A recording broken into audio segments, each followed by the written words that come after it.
Welcome back to MythVision Podcast. I'm your host, Derek Lambert. Today, we're going to talk about the Israeli-Palestinian war that is happening right now. I needed to give someone something from my lips, but specifically not just mine, my father, who's a retired Green Beret. He was in the 7th group. He's been through several different avenues within Special Forces. He has combat experience. He understands what it means to be in combat in war and in the Middle East. So he's engaged with terrorism, counterterrorism, trying to help take out targets that are obviously the bad guys, and worked hand in hand with several tribesmen in Afghanistan, Iraq, Iran. I'm not sure exactly the details because you wouldn't tell me with your security clearance, but introduce yourself. Mike Lambert, my dad. Just, a little strange because I'm so used to talking to you on a one-to-one level being dad. And but doing an interview is, I'm actually honored to be on MythVision. I think this is fantastic. Once again, we'll state, yes, not my area as far as the Middle East of expertise. There's a different special forces group that covers that area, but I have been there several times, have done several missions there, and have gotten to know the people quite well. I'm a 7th group guy originally, like you said, so I'm Spanish trained, Spanish trained white boy who's a medic. I'm not getting rid of him. That's why you grew up in Fort Bragg, North Carolina, and only, moved one time in your life. So anywho, I guess just getting into it, I guess the first thing you were asking me before we actually started rolling the cameras was about 9/11. Yeah, so let me first, I just want to, before I ask this question, sure, I want to make the point. The reason I'm doing this video is there's people that I've looked to and thought, these are really smart people. They are very popular. They do political stuff on their channels. And I've been watching them, and I'm a little grossed out by some of the rhetoric, the anti-Israeli rhetoric in light of the recent events. And the reason, it might be my upbringing that plays a significant role, and I have a bit of patriotism, I'm sure, in me, but it's also a eye for an eye, tooth for a tooth kind of thing to me. If you kick my door in and harm my family, I will do whatever is necessary to make sure you understand, and your family, that you will not want to mess with my family. This is just me. It's just the way you raised me. Yeah. So I was going to say, it has a lot to do with your upbringing. It has a lot to do with you and the way you've taught me and Kurt.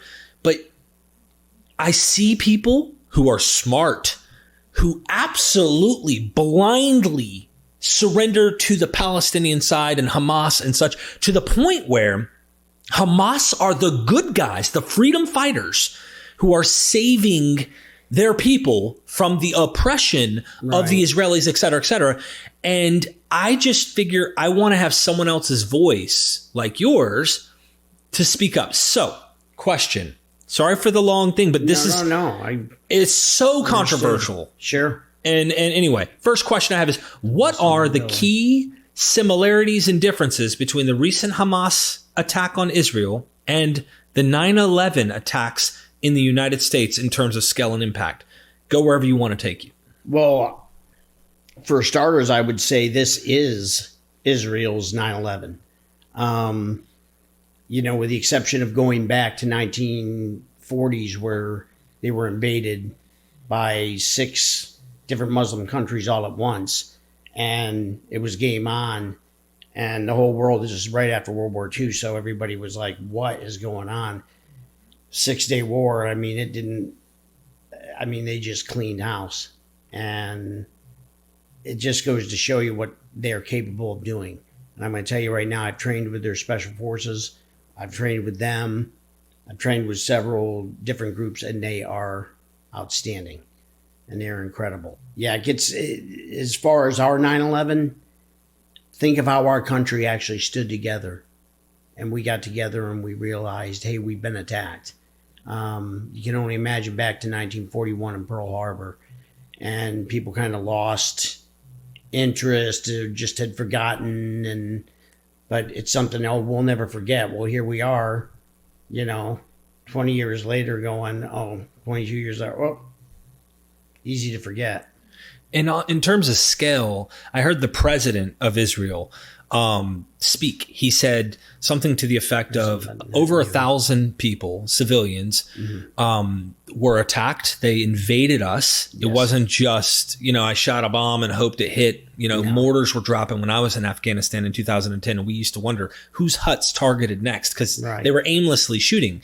It seems like they were targeting specifically, trying to target areas.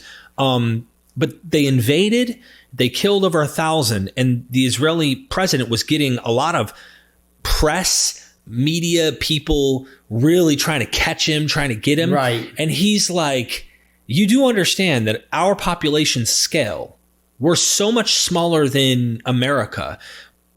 Our 9/11 just happened, and it's 40 times the size based on population of deaths that we just had from a terrorist attack. Yes. 40 times. Imagine if 9/11 happened in America, and it was 40 times the size in terms of death toll than what it was when we experienced it back in 2001. Yes. This is what the president's trying to express. Yeah. Not to mention the hostages that have been taken. And like I said, I'd mentioned earlier to a friend of mine, we were talking, they were celebrating, it's a season of celebration for the Israelis. And that's when one of the first places it was attacked was this big dance party that there was approximately 250 young people there celebrating.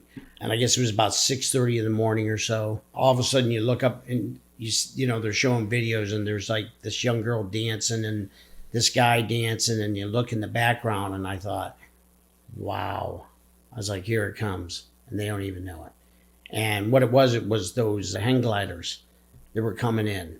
And I was like, that looks like a parachute team, a Halo team coming in is what it looked like. This was not done.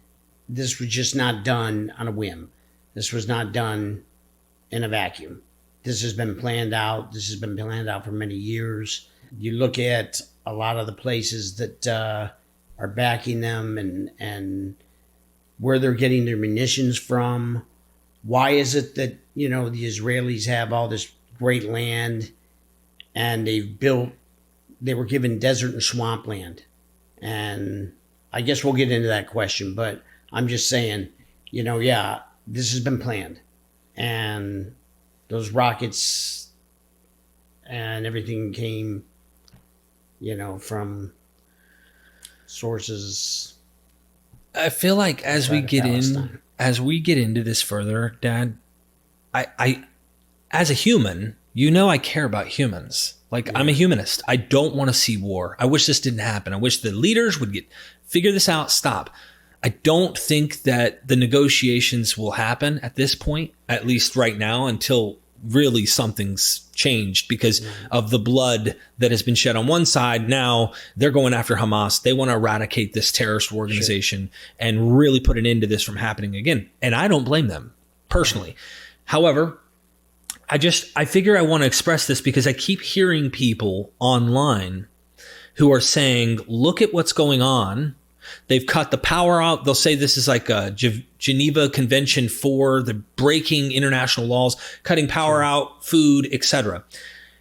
Is it, and I don't know, maybe you don't know off the top of your head what the international law of war is, but imagine my neighbor, lives next door, is dependent on me.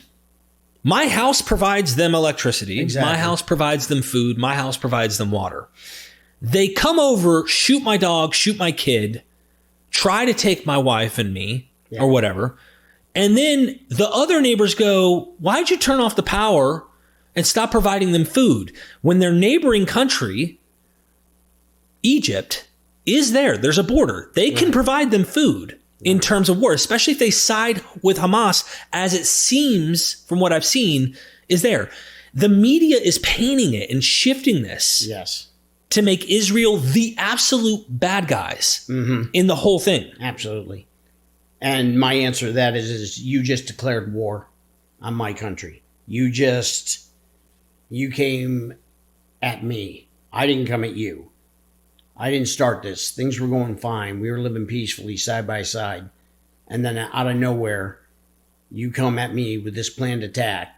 And war, yes, you stated it. It's a horrible thing. You don't want to see the innocents hurt. You don't want to see the innocents injured in any way, shape, or form. Which, when I was discussing with someone earlier, and it may have even been you yesterday, about how I would have you and your mother and the whole family, you'd be standing in the bread line,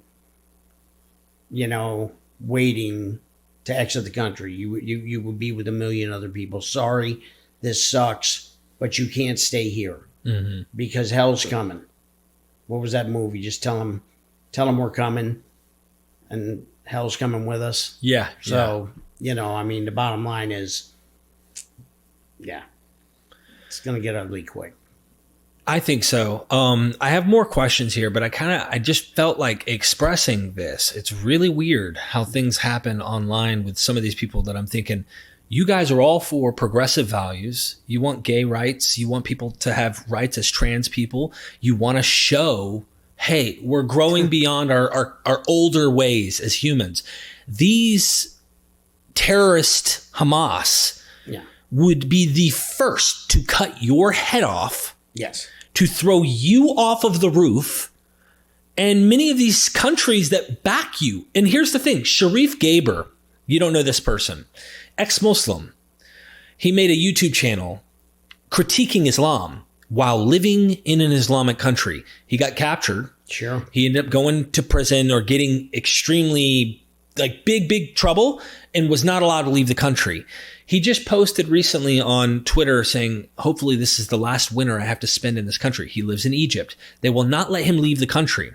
I'm amazed he made it that far. Right. That he wasn't just executed on the spot. Which tells me maybe their values are starting to change. Yes. But it's like, whoa. The people who are out here that are pro Hamas in this are do you even know their values? Do you even know their ethics? Right. Can you see both sides? It goes back to the values that, you've been trained and you've been raised by. They can't be discriminatory. They don't want to, like I said, I'm a soldier. I signed up for what I did and I'm responsible for those actions. And I have to live with those actions every day. And that's why I look back and I can reflect honorably on my career and say, I did the right things. I made the right choices at the right time. And some were split-second decisions. They're hard. But, that's a soldier's choice. I've signed up for that. But these innocents don't need any part of that. What I'm getting at is, they talk about the land and they talk about, you're talking about a line that was drawn in the sand by the Brits in 1948, and it does not mean jack to a lot of them. Believe me, they're like, well, why did we get this land? And if you look back and you look at the history, you can see that the Israelis were actually given the really worst part of that area. They're given the desert, they were given the swamplands, and they've turned their country into a beautiful, beautiful country. On that note, Palestine receives a lot of money. They receive a lot of money from the U.S., from the UN, from numerous sources. And where's all that money go? It doesn't go towards their infrastructure. It doesn't go towards education. It doesn't go towards building a better life for their families. It goes towards weaponry, towards destruction, towards things of hatred. All I can say about that is that, is that how you really want to live? The Hamas has actually stated that Israel will exist until Islam wipes them out, wipes them off the face of the earth. This touches on things that go into jihad. This touches on things that, makes me wonder about more. And I'm not on the ground. I don't see exactly. And I heard a wonderful interview on a news station where the guy goes, you know what I wish I could have done? I wish I could speak to the civilians and say, how do you feel about Hamas? Right. Just so that we understood how, and I'm sure different ones have different opinions, but overall, Hamas ran things for them. Right. And so it's so complicated, as that president of Israel said in that press conference, which I liked it because the people were really pressing with these harder questions and he tackled them. Yeah. And they were like, well, what about the death toll of civilians on the other side? And he says, well, when intel, because they're now really paying attention, we now have drones that are seeing this stuff over there. And he says, when you see that a kitchen, from a certain kitchen over here in Gaza Strip, missiles are being launched to my house, to my backyard, from that kitchen, civilian locale or not, Hamas is going into these civilian areas. Mm-hmm. What do you do when the targets are in civilian territory that are being run by your quote unquote government of Hamas, the militia of your government, are literally fighting a war and then going into your civilian territory? What is Israel to do? Like, just not do anything? I don't know the answer to this. Well, the answer is quite simple. It's defend yourself. Defend yourself and your people. Do whatever it takes to keep yourself and them alive. And like I said, I revert back to it, but I say it was a line in the sand drawn. But it's just like the Duran line that was drawn between Pakistan and Afghanistan. And one of the fire bases I happened to be on in Afghanistan was right there on the Pakistani border. They don't acknowledge it. A lot of the folks don't acknowledge it. I told you a few days ago, we've been talking about something, and I said there was a goat herder who lived on the base of a mountain in Pakistan, but yet his herd of goats was actually on the Afghani side. They don't really acknowledge it. And I can tell you from personal experience that I've seen where the border is completely open, that they never had places set up until the U.S. ended up in Afghanistan. They don't understand the difference between their country having a border. It's to them, it's land. The Israeli prime minister has stated that Israel will change the landscape in the Middle East in response to the Hamas attack. How does this compare to the U.S. war on terror's aim to topple the Taliban regime, and what lessons can Israel learn from the U.S.'s mistakes? For starters, it would be the fact that, there's a reason we've always been in the Middle East. There's a reason we always have to keep going back. Most of the most intolerant countries are in the Middle East and support terrorism and support these organizations such as Hamas and Palestine and whatever. And then if you look at America itself, where we have people who are supporting Palestine right now, which is understood. I mean, that's their ideology. That's where they're coming from. That's their belief. But we allow that. We're tolerant. We're tolerant in this country of other people and of their religions and of their sects and of their culture and their beliefs. Are you saying that if someone was in Gaza right now that supported Israel, they probably wouldn't be alive for long? No, absolutely not. So people in America who are pro-Hamas, actually, I've heard some of these people whose I feel brains are falling out personally. They're just so not, there's no common sense, no balance in the way they approach. I understand, hey, civilians are going to die.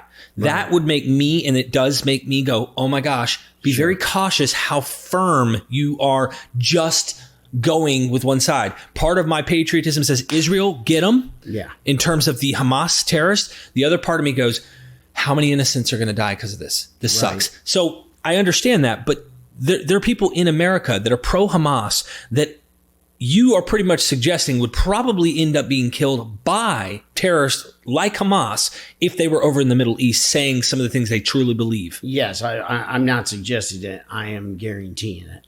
100%. They most definitely would be. There's no tolerance for that. They won't accept it. Put it this way, their viewpoint is, this is, the way it is, and this is how it should be, and this is what it's going to be. Right. And whereas we're like, well, look, maybe this is not the way it should be. Maybe this is not the way it has to be. There are other answers, to questions. You do not have to kill people in order to get what you want. They want, we've talked about it, the Italian caliphate, however they want to. Caliphate, Caliphate, they say it. I've heard it said several different ways. I've heard it said in Arabic. I've heard it said in the languages we were taught in Afghanistan. You're saying, though, that ultimately that there's a correlation and people would be naive or even ignorant, to not see a correlation between their ideology, meaning their religion, and the acts that we're actually witnessing here. You're not saying all Muslims, of course, would be siding with this, like any religion, but there's a huge proportion in the Middle East of extreme groups with Islamic forefront. That is what's driving their mission against Israelis. Exactly. You cannot lump one group together with everyone in that group. That's like saying that, all Islamic people are bad. Right. All Christians are bad. All these type of people are bad. No, that's not true. You have good and evil in every human being, and you have good and evil in every society and in every person. But why do we have to keep going back to the Middle East? Why do we have to keep fighting this problem? Why are they harboring terrorists? When they stated that ISIS was destroyed, that we had done it, and you know what? We knew, at least in my community, he's wrong. It'll never change. One of the old adages was kill one, create three. So in other words, if this guy killed your father, killed me in combat, well, which side are you going to grow up on? Which side are you going to grow up believing? It's pretty bad that, you look at that and you think that most of the evil states happen to be, there. It's interesting about how the tolerance that they have toward progressive values. You were saying none, I'd like to say. Lack of respect, a lack of seeing people's views as they see them, a lack of being able to respond to people how they are and who they are and treat them the way they should be treated. Like a tolerance kind of thing you're saying? It is. It's a tolerance. It's, and they have no tolerance for it. And it's a way a lot of people internally feel for real when it comes down to situations like this, but they won't state it. They keep it inside. You go back to the hashtag Me Too that's just recently happened in the last few years in the United States. And me as an old man, that has changed my views on how I treat women, how I respond to women. I could be at a grocery store and rather than going, okay, hey, thank you, honey, have a great day, which that's I was always raised doing, and that's just who I am and how I've always been, that I now say, thank you, ma'am, have a great day. Right. The honey part. Yeah. Exactly. Leave that out of there because that could be offensive. Right. And it's never been offensive to me or anyone I knew, but maybe it was and they weren't telling me. Right. Right. They're not really open to that. Yeah. And it's almost like part of you thinks, when you think about this from the West, in a democracy with Enlightenment values and such, trying to progress in your world, you think about it and it's like, what kind of world are these groups wanting? They want everyone to become them in order for peace to be. Oh, we're the religion of peace, oftentimes they'll say. Right, which is stated so in the Quran, which always blows my mind. It's stated that it is a peaceful religion. However... Peaceful to who? Yeah. And then we see what we see, and it's not peaceful to anybody. I mean, it states, no, you do not kill them, but yet kill the infidel. Right. So there's kill I know that there's some Muslims who will watch who are going to disagree and go, no, I don't believe that. But understood. So what about these states and these actual groups that are religiously motivated, that are terrorists, and they aren't small. They're huge amounts of people that are interpreting the more radical, violent approach. Yeah. And as you can see, I mean, we take it back to the United States. You see these demonstrations going on, pro-Israel, pro-Palestine, but you don't see anybody being killed over them. You don't see the police dragging those people off and beating them and killing them and doing those kind of things. That would not be tolerated from them. And anywhere you are in their areas or their situations, they'd kill you outright. And if they can make a statement by doing it, one of their favorite things, of course, is to behead you, and publish that to the world, which is barbarism. How else do you describe that? I mean, it's terrorism. It's one of the most horrific things that could possibly happen. So, just to bring in one more thing that I think is very important. Yeah. Proportionality is a term Britain loves to bring up. Oh, sure. And is it a proportionate response that Israel's doing to Hamas right now? And I don't know if you saw that video I sent you. I did not. It was really, really well said, because the reporter who's challenging this guy and going, the proportionality, is it really, they cut off the food, the water, the this, the that, they're bombing over here, they're killing civilians now. Is this proportionate? He was, Britain has a fetish. He used the term fetish for the word proportionate. Yeah. And he says, what would be proportionate is we drive around Gaza finding a music festival. Good luck doing that, he said, because they don't celebrate music. They don't play music. They have very ideologically, this is a no-no, right? But then we find a music festival, gun down 250 people, rape women in the streets, take the hostages, behead the children, kill and shoot the women in the head. I mean, like, the list goes on, right? Yeah. And he goes, I guess if we want to be proportionate, then we should do that. Here, they're in war.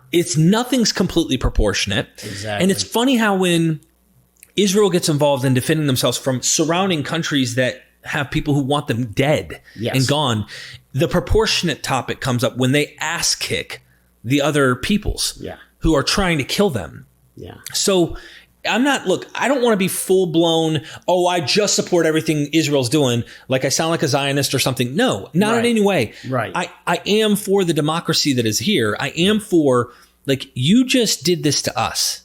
Yeah. So, well, as stated before, Israel has no choice. They must defend themselves. They have to defend themselves, and they do have to come back with action. Swift, violent, and,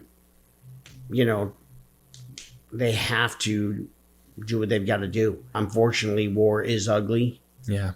And I can just tell you that it's terrible that these innocents will be involved, that they will be caught into it, that they will get caught up in it.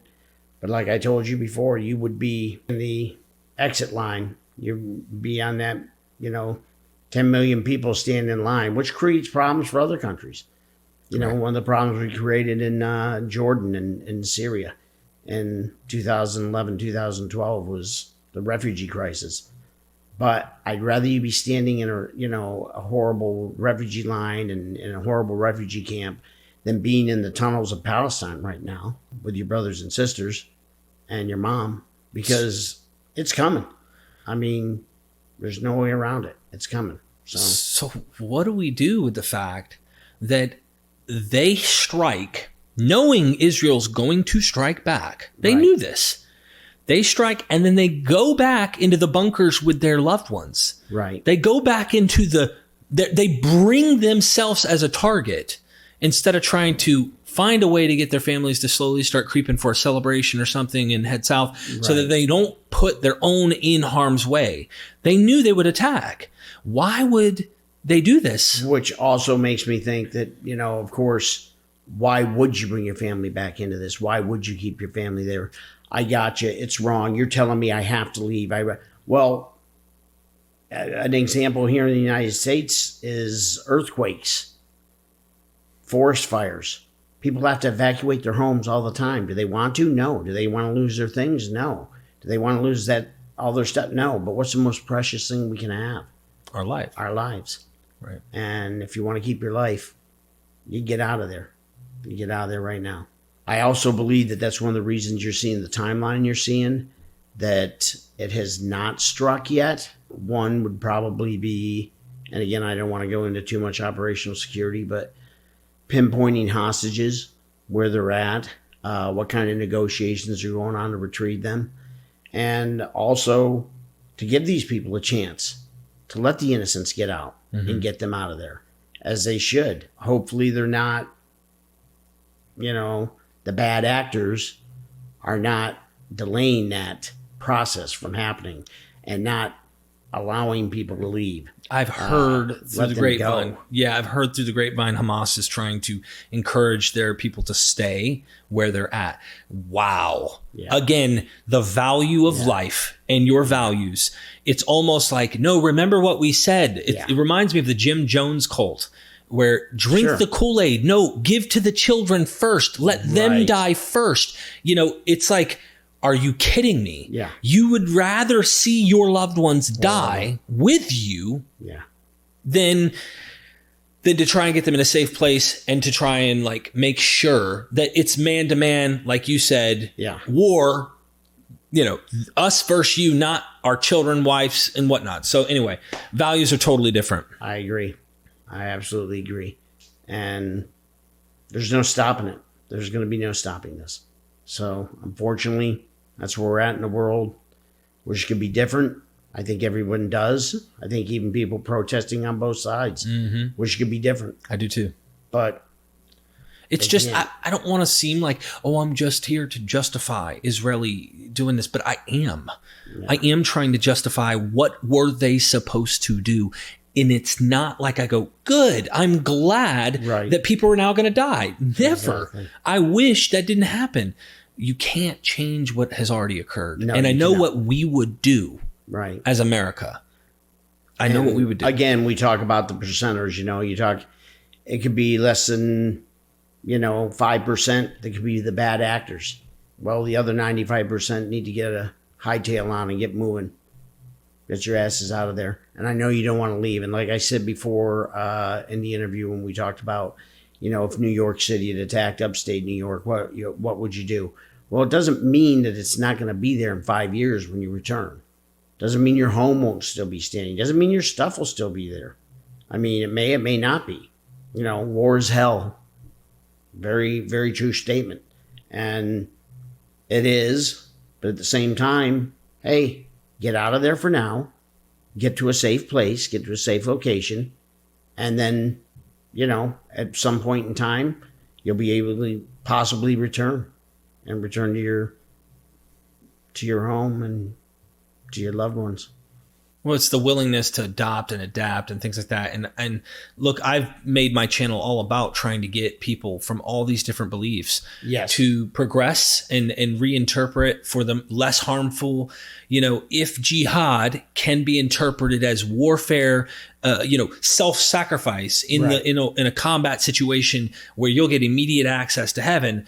I've always said, well, let's there's some interpretations where people say it's an internal struggle. Sure. Okay, let's make that the interpretation. Let's cut out the warfare jihad aspect that actually encourages you to battle against the infidel, your enemy, in order to get directly into heaven. We get historically why that worked in the 7th century with all the empires that be. You are to fight. They had to fight their way to become something. Yes. And they did. And the Mongolians did as well. And the Mongolians conquered more quicker than what happened with the Muslims. So when you look at this, it's so... And they were ruthless. All of them were. All these different empires had probably different rules in which they did things, but they were ruthless. Bringing that into today's time, it's a tough thing if someone attacks us. What do we do? How do we properly respond? Are we supposed to bend over and just take it? No, I don't think that's the answer. No, that's not the answer. Of course, it's not the answer to go and kill and try to annihilate or hurt civilians in any way. But when your terrorist Hamas group goes among your own civilians to hide, goodness gracious, what do these people expect that are being all like, how dare you guys try to tell these civilians to leave? I mean, what are they trying to do? What do you think that is trying to happen? I believe Israel is trying to get those people out of harm's way. It is a horrible way any way you slice it. There is no way around it. Like I said, you guys would be on the bread line. You'd be on the immigration line trying to get yourselves out of that area. Mm-hmm. But you did not choose this. And that's what's horrible.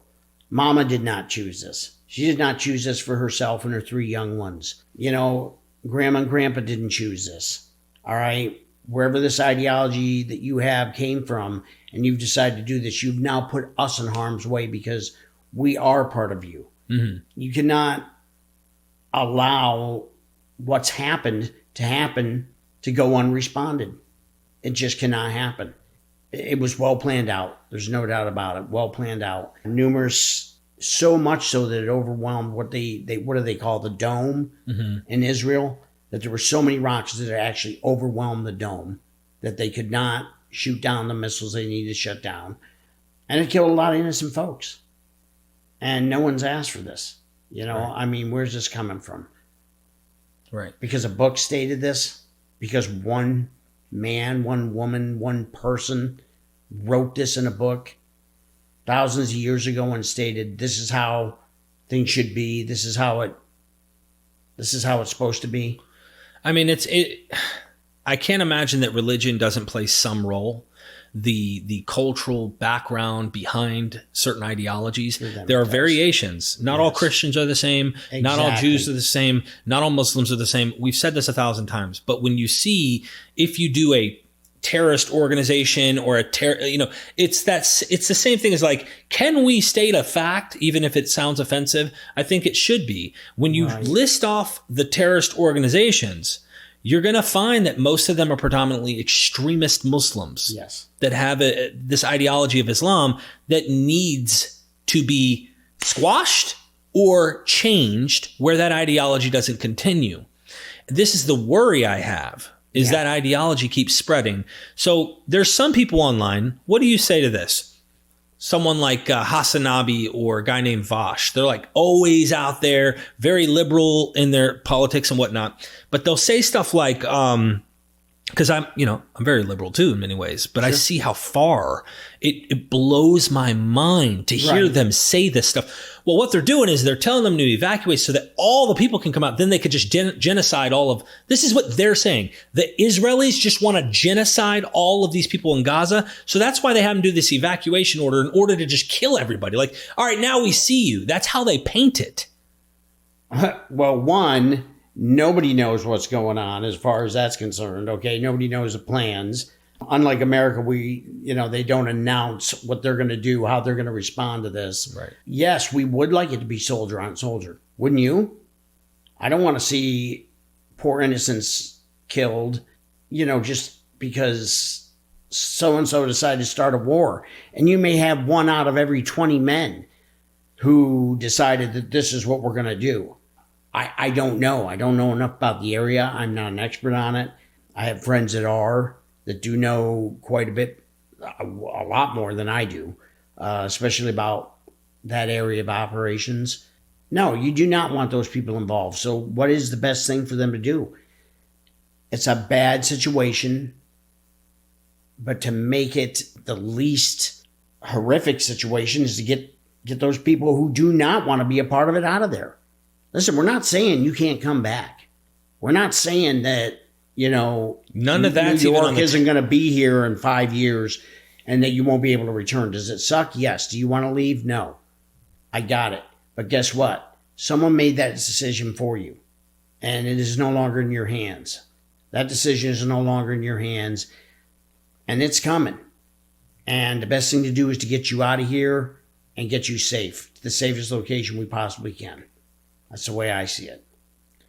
The international community's response to the Hamas attack appears different from the response to 9/11.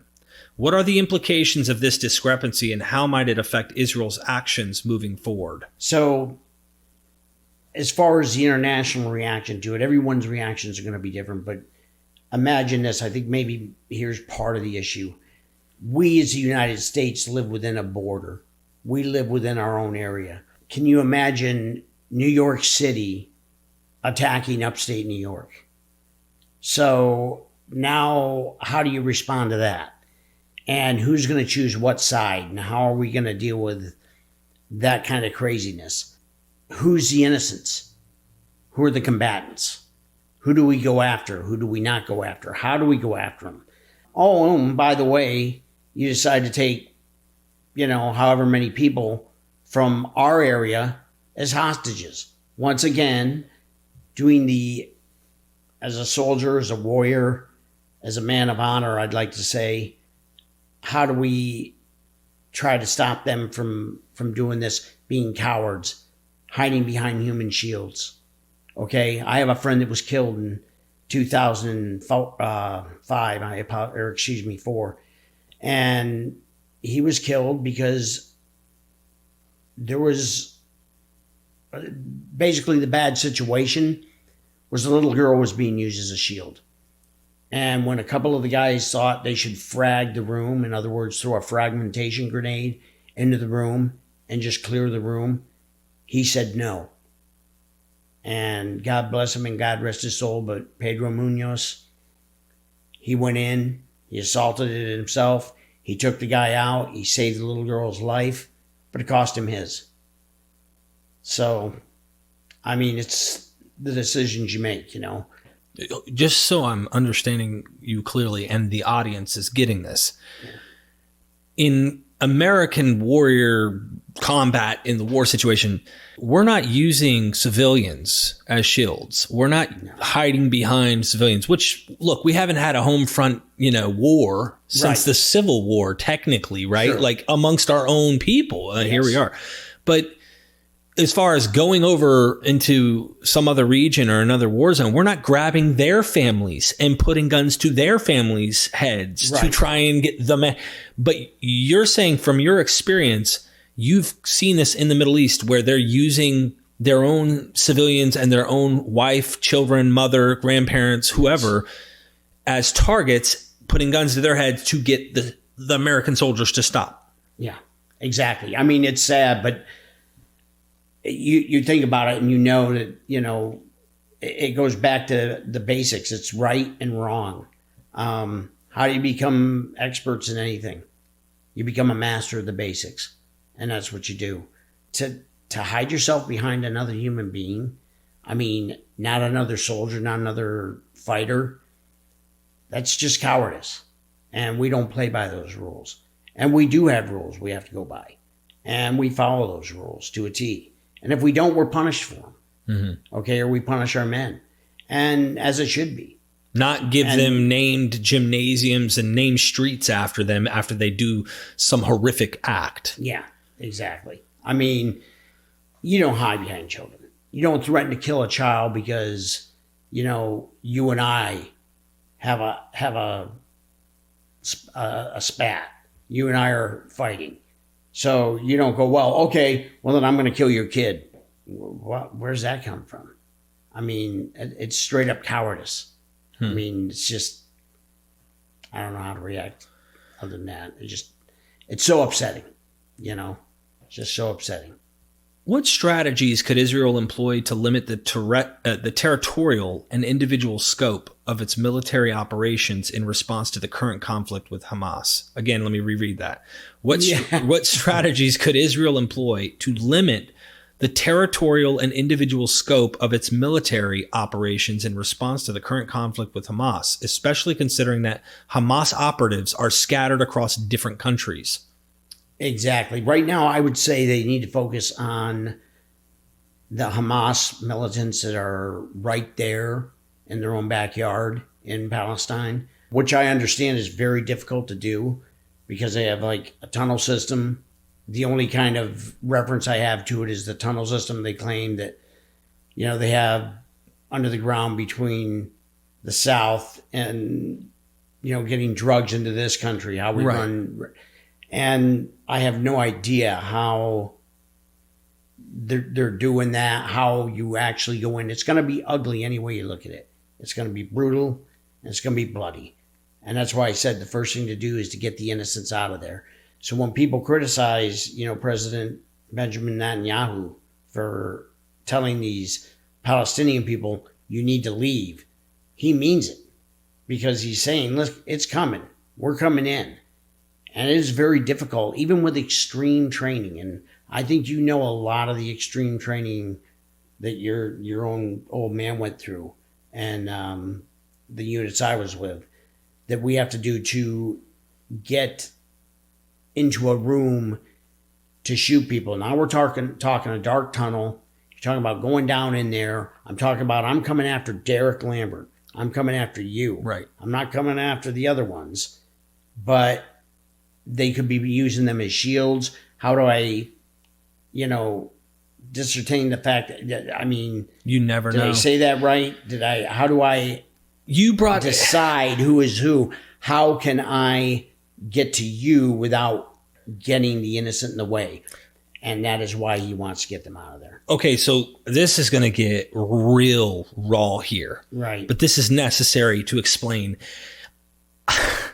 There's no way with us comfy at home in America sitting in our seats for you to understand what I'm about to say. But in combat, in war, it is ugly and it is bad, right? So you were telling me there was a book yesterday, and I was actually shocked by the title. Yes. Called Shoot the Women First. Yes. Okay, listen.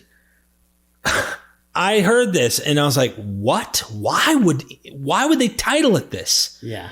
Dad, explain why getting the civilians out of there is a good idea based on a combat special ops person like you, door banger, kicking doors in. We're going in to take out bad guys. Why that book would be titled that, and why it's probably good that all men or women, children, kids are out of there. Explain why that title. Well, it goes back to, I mean, for this country, we could go back to women's liberation and just say, yes, women should have equal rights. Yes. I mean, women weren't allowed to vote in our own country until what, the 40s?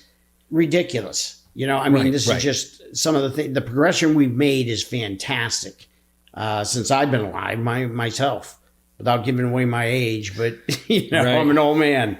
Bottom line is yes, you have to get these people out of there because it is going to get ugly. It's going to get ugly fast. I'm coming in there to get you, and you're either intentionally using your children as shields because that's going to slow me down or make me hesitate, which gives you the upper hand in killing me to, destroy my mission. Or two, it makes you win altogether because that me being who I am, that's why I was talking about the training, as well trained as I am in a dark tunnel in the middle of the night, in the middle of the day, it doesn't matter. I'm in a dark tunnel and I'm going in and I'm hearing movement and I'm going and I'm ready to shoot someone. How I have to make that split decision between, do I know this is a small child? Do I know, is this a woman with a newspaper that looks like a rifle being held at me going, hey, hold on, stop, and this is where there's a language barrier type thing that comes in. A lot of problems happen with those things. Well, you were explaining yesterday, and I just want to highlight it because this one moment really made sense in my head, even if, holy smokes, I don't know how we can even justify this, but it's still a thing, is that when you're going in to get this, let's say a terrorist, and we have a target, Osama bin Laden, remember what happened? He literally goes in, his family is in this home. Yeah. Now, here's the problem. You described it and said, the reason that title makes sense in a combat war situation is that the wife, the mother, of course she's going to protect hers, her man, her love, or the man that is hers. She may actually be someone who has a weapon. And as soon as you go, oh, it's just the wife. Yeah. We're not cool. Turn my back. Bam, bam, bam, bam. I'm killed by you. So this is why they should heed this warning, get out of there if they're going to send ground troops in to try and go and take over and get the extremist, the Hamas terrorist and their combat militia away or destroy them. Exactly. Because in these females that might be in there protecting their men or completely innocent bystanders, you don't know. You can't read their mind. And you don't have that capability. To my understanding, as I recall, when Team 6 went in and got bin Laden, one of the wives did pick up a weapon. One of the wives was firing upon them. And I don't recall if she was killed or not. I mean, if someone's firing at you, obviously you fire back.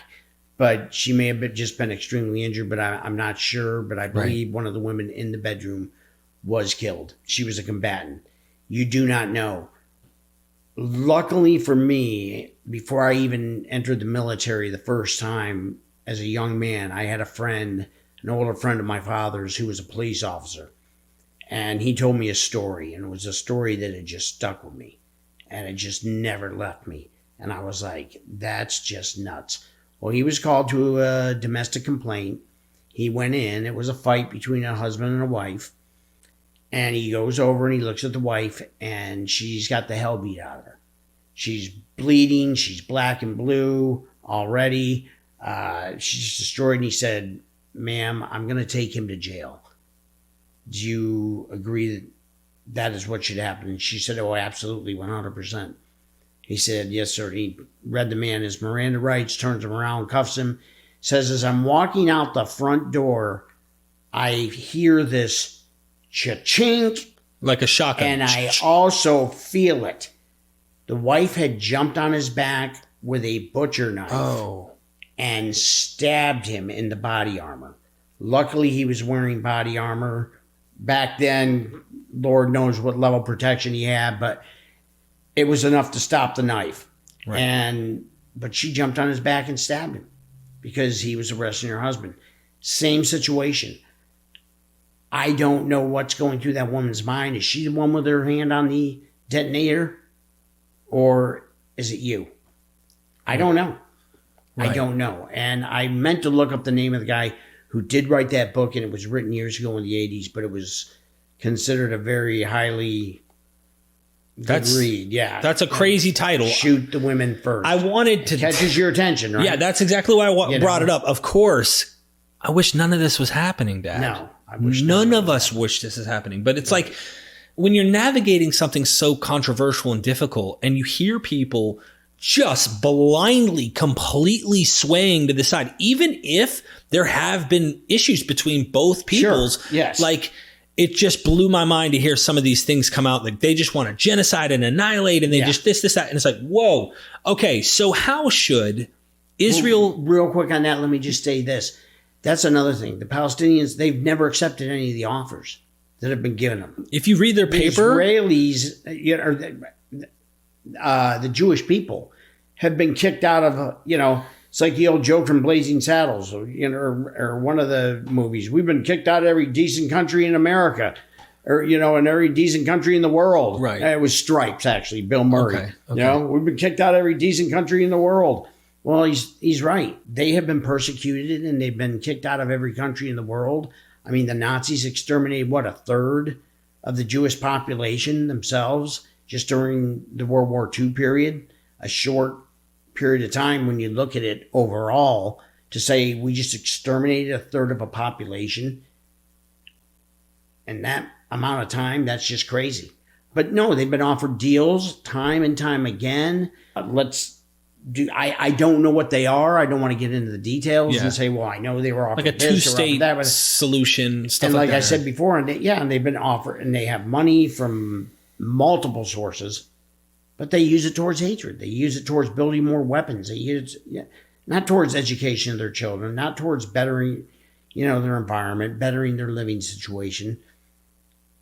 Yeah. It's used towards hatred. It's used towards warfare, and it's why. It makes me think, you bring up the whole really anti-Semitism that is a real thing. I mean, it's so real. It blows me away that anyone would have that kind of hate toward Jewish people, period. Yeah. But this, I heard someone say, I think it was Michael Shermer or something I saw on Twitter, and he said something about the left has gone so far left that they end up on the extreme right. Exactly. That they literally are so far that they're supporting people. Their ideology is absolute terror and like the hate of these Jewish people, and annihilate the Israelis, and literally willing to bomb themselves, kill others, held hostages, kill these infants, the whole nine. And how do you end up over here? Look, I don't want to even get into politics. Right. I just want to point out these smart, sophisticated, I'm all liberal, the very people who would end up killing the people you supposedly stand for. It makes very little sense to me. So then let me go back to another question. Sure. How should Israel navigate the legal aspects of captured Hamas militants? They capture them, they surrender in the combat situation, particularly when it comes to categorizing these militants as non-international combats or prisoners of war.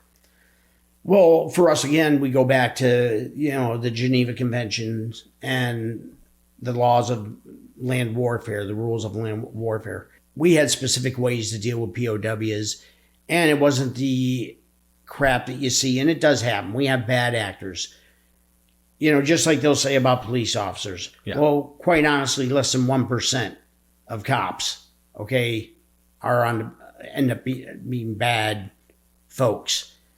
It's the same thing with us in special forces. We're so highly selected and trained, very few slip through the cracks. You'll get a couple here and there. And they'll want to, go to extremes to make this person talk or whatever. And it's like, whoa. That's not our job. That's not what you do. That is, your job was to capture them. They surrendered. They laid down their arms. Our job is to treat them humanitarianly now, and,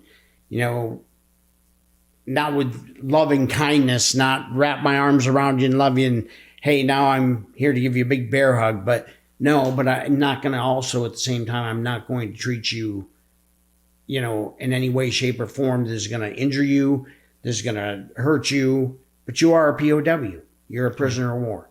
How do they deal with them? That's a start. For starters, you detain them, you get them into their own separate location, and you keep them out of the fight. And that just, and of course, once again, lessens the amount of combatants you're dealing with on the. And they're also trying to gain information, probably, to help with the situation. We have people trained that, outside of my area, of course, that are trained in interrogation, that would go ahead and they would do those type of interrogations and speak with them and say, hey, what do you know? What don't you know? But like I said, pretty much they're getting 3 hots in a cot. We treat them like someone who's arrested here in the United States. But that's our military. Mm-hmm. How is Israel going to deal with this? I don't know. Again, you guys would be standing in the bread line. You would be standing with a million other folks exiting that country, waiting to somehow get out, which again creates a crisis in itself, which people don't look at. But that was one of the reasons in 2012 we had a problem. Jordan was being overrun by the Syrian refugees. We had all those problems going on. And these things have been going on for thousands of years in the Middle East. Mm-hmm. It's like, I get it. I got it. But when are you gonna get your act together? You've been given chance after chance after chance, but yet you keep repeating the same things. Insanity. It is insanity. Next question.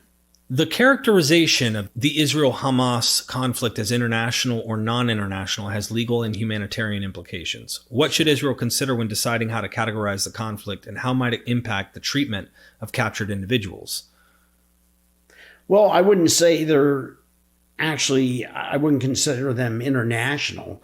If someone claims they're a fighter that was sent from Hamas, from Iran, for instance, well, then guess what? That's where you're going to end up, going back to. That's a tough one. That's how right now you need to deal with what's right in front of you in your own backyard.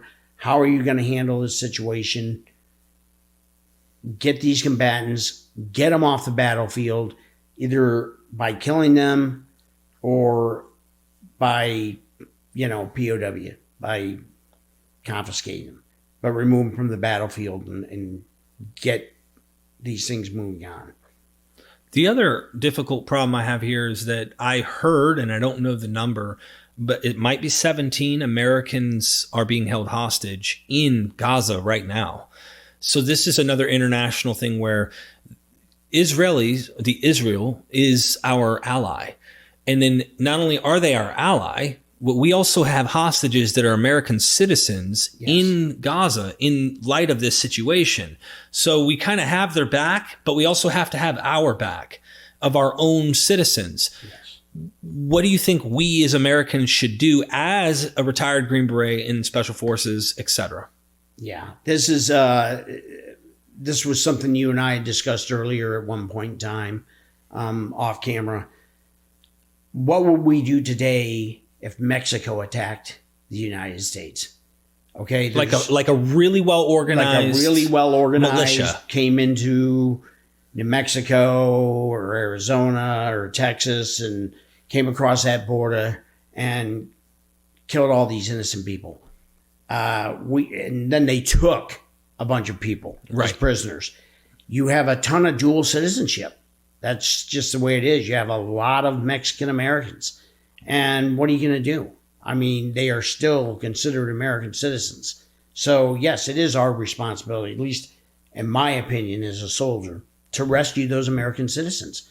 So when people say, well, why is the U.S. putting boots on the ground? Well, that is exactly why. We're not there to go after these Palestinian fighters. necessarily. Okay, it may come to that. You may be drawing us into this. We see it with Ukraine. We see it with Russia. We see it with China, who's been ostensibly quiet. But at the same time, we see all these outside actors. Like I said, I know for a fact that Iran is they had a plant that was specifically building weapons for Palestine. And once it comes out, New York Times, whoever, there's no denying it. There's no getting around doing it. So where did you get all these weapons that you came into Israel with, the attack? Right. Gets in the weeds.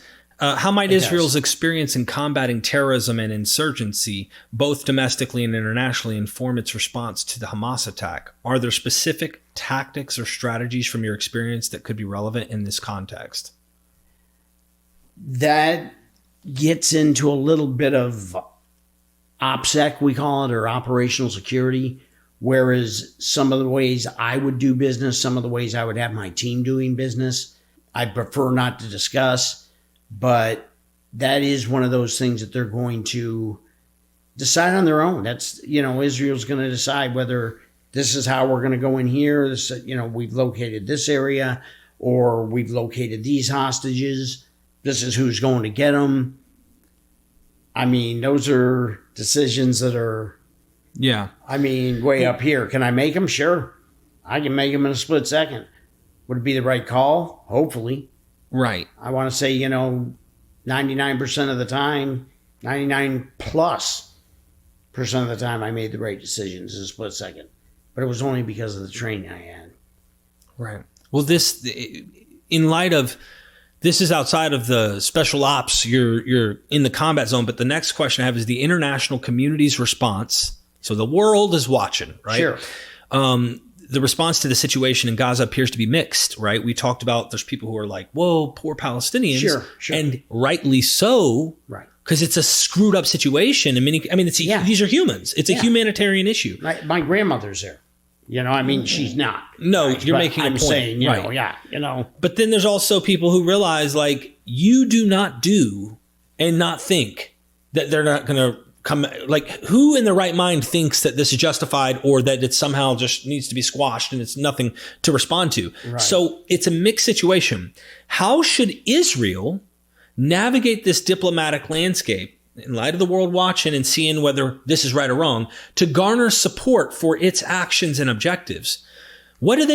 Should they ignore, or should they try to do things in a way that gets more, instead of villainized, because this is what a lot of these people on the other side. Power has been shut off and everything else. And exactly. And I'm sorry, but I can only go back to that one more reason to leave.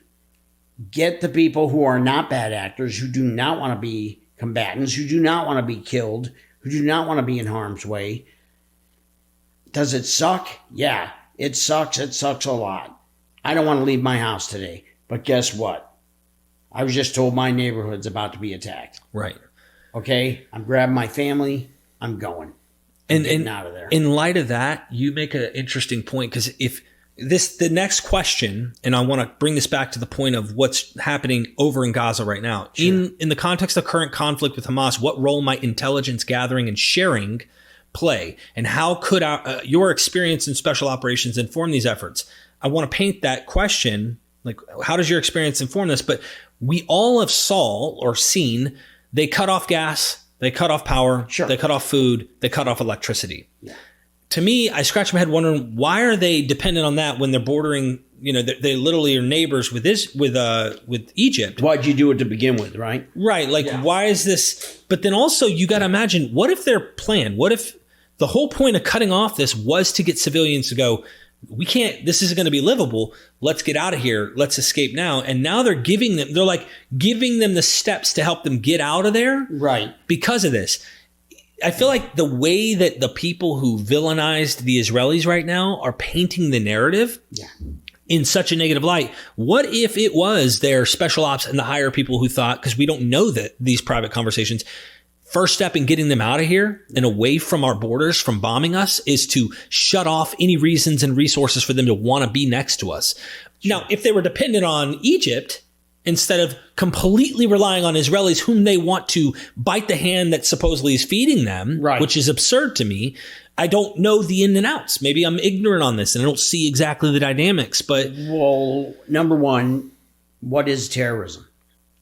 Terrorism is where I put you in enough fear to create you to do something you don't want to do, okay? Because I've either threatened or I have done or I have completed. Okay, so this only amplifies the amount of support and all for them for the international community because now they've shut off the power, they've shut off the water. What? They're being evil tyrants, they're doing this, they're doing that. Well, guess what?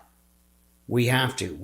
We've got to get in there. We've got to see what's going on. Yes, we shut the water off. Yes, we shut the electricity off. Yes, we want the innocent people to leave. Okay, if you want a war, then come at us. Let's fight like, and that could be see that your combat hashtag line. me too. That could be a sexist comment, but let's fight like men. Okay? I get what you mean though. But you know what I'm saying? Let's be warriors about this. Let's fight the way we should fight. You want to be in this fight, then it's us against you. Okay? You against me, me against you. Okay? I don't need to go upstairs and beat up your wife, to prove to you that you need to come down to my house later to beat my ass. Not going to happen. Right. Okay? Just not the way we work. And as far as intel internationally goes or any of that kind of stuff, like having intelligence, gathering intelligence, Yes. intelligence and stuff.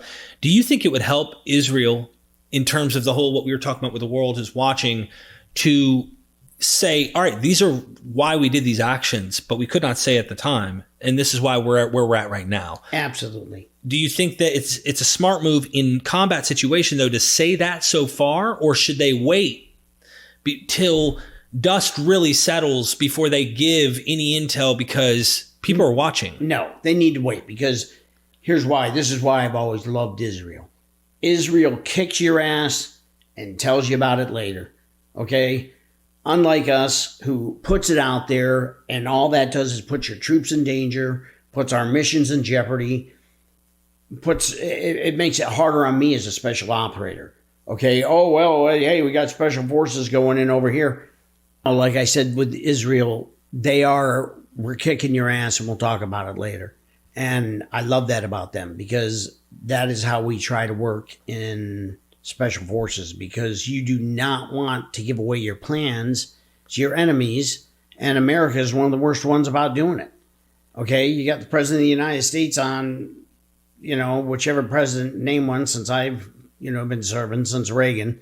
And I gave my age away.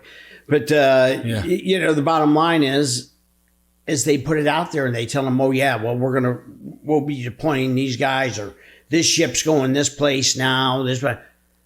Well, hey, thanks for the intel. Thanks for letting us know. Okay, they had a saying in World War II, loose lips sink ships. Well, they actually did.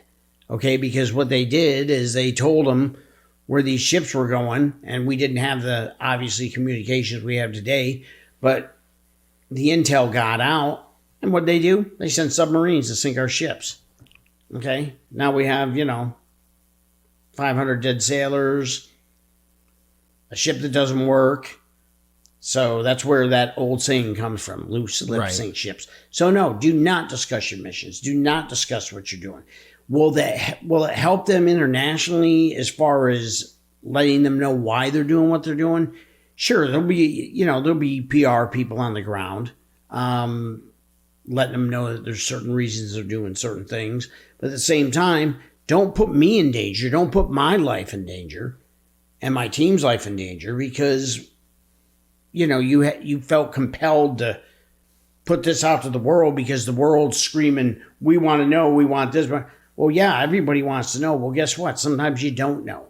Your own grandmother, 2 days ago, asked me, well, I mean, I can understand if we're supporting them like Ukraine and we're sending them, missile stuff, but we're, boots on the ground. I said, Mom, they have U.S. hostages on the ground. You understand that, right? Well, yeah, I do. But I mean, what? And I said, that's our responsibility. Those are our people. We want them back. Okay, we want every single one of them back. Not by, and here's the other thing, and without getting into too much politics, but we just did the $6 billion deal with you. We were giving you a chance, when it comes to Iran, who I believe is the big actor, okay, as far as backing Palestine. We've given you every chance in the book. I mean, come on, when is enough enough? Bottom line. No, do not put those answers out there.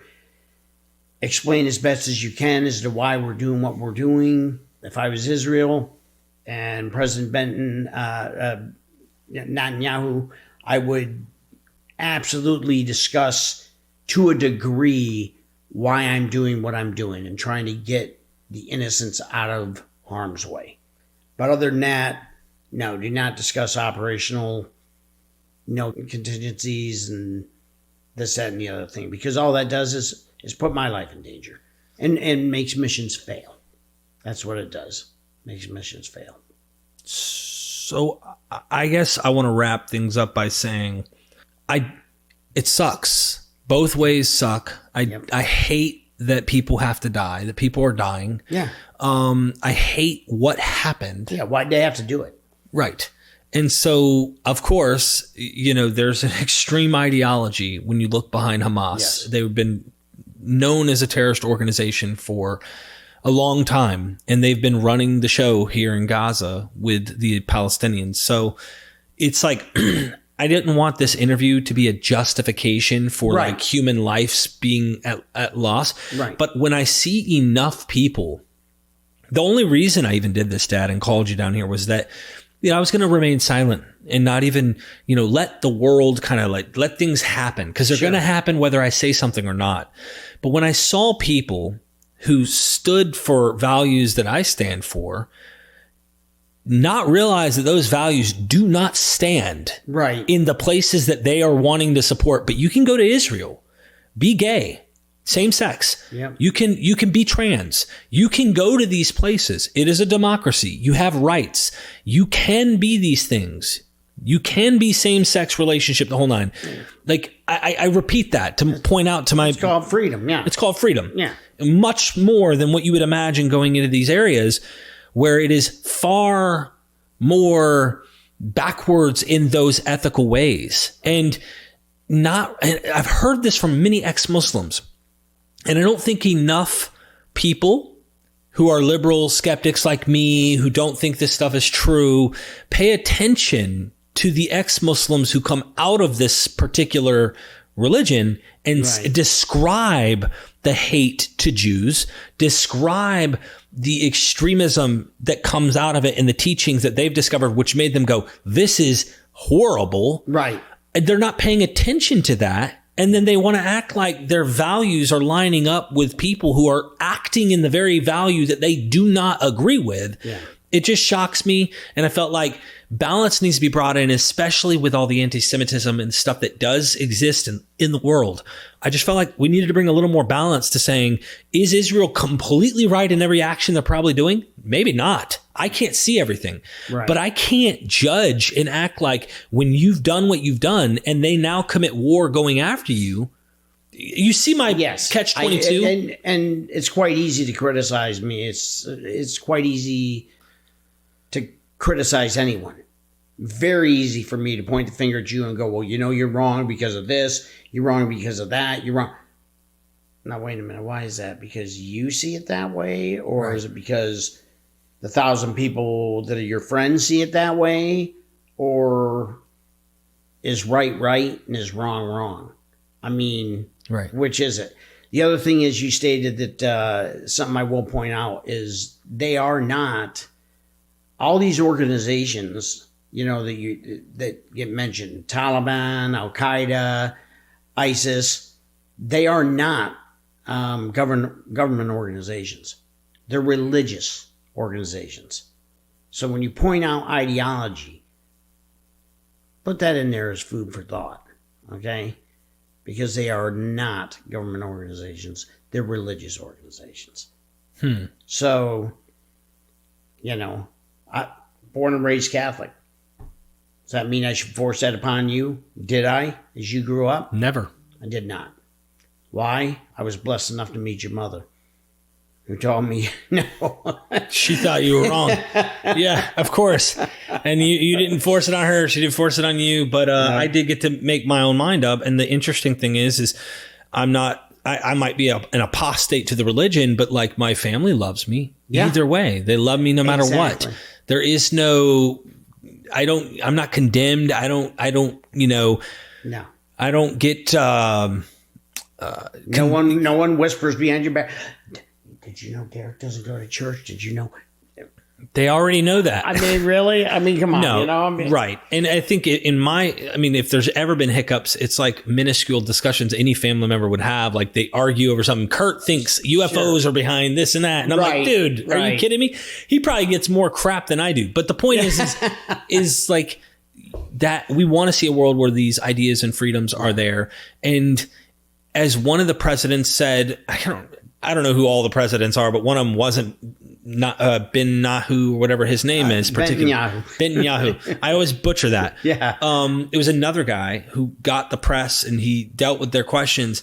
And he says, look, what we're dealing with is barbarism and civilization. Yeah. You have barbarism. Yes. The acts that they did were just unhumane. Right. Exactly. Versus civilized or civilization. And so civilization must win out. Right.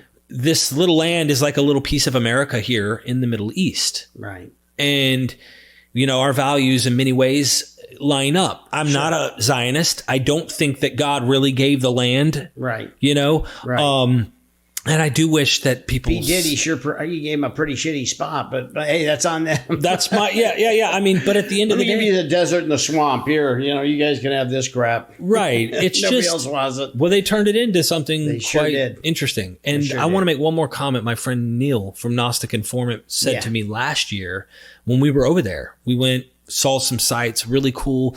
I don't know what's going to happen to my tour next year. It might be held off. I might push it off a few years till we see for sure everything is calm and there's control of the land. The whole lot. But he said, we went to Israel for like 11 days following one of my Professor James Tabor's tour. He took a trip to Egypt to go see the pyramids. He got to taste a little bit of another country that is not ran in a democratic way by people who allow you liberties like that. Yeah. And he said he felt really uncomfortable. Like he felt like even endangered in a few points because it was so weird. When you walk in front of people's houses on the strip, you have to pay them just for walking by. Weird stuff like they were trying to coerce this American guy. But then it gets worse. He goes to the hotel with the girl. He's dating at the time. They're seeing each other. And they demanded he had marriage certificate. Oh my God. Because they couldn't sleep in the same hotel room. So he had to pay $1,000 in order to get a separate room in order to sleep. And even then, when he ordered food, and I can't remember exactly how this went, again, no, you have to have two separate tables. Like it was really, really like you're not married to her, so you cannot. They had such restrictions. Did he have to order for her also? No, I don't know.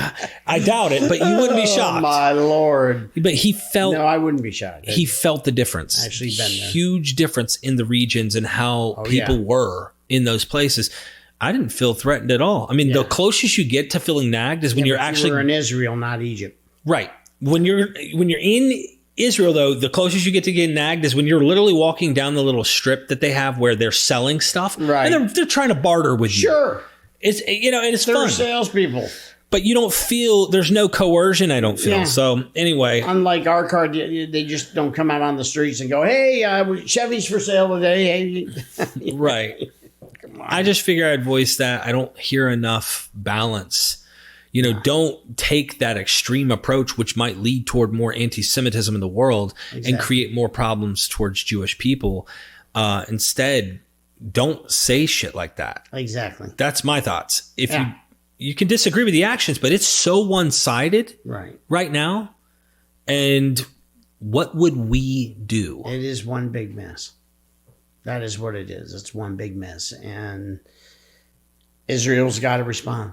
They have to face music. I mean, they didn't start this, but I think they're sure as hell going to end it. So. Thank you. Yes, sir.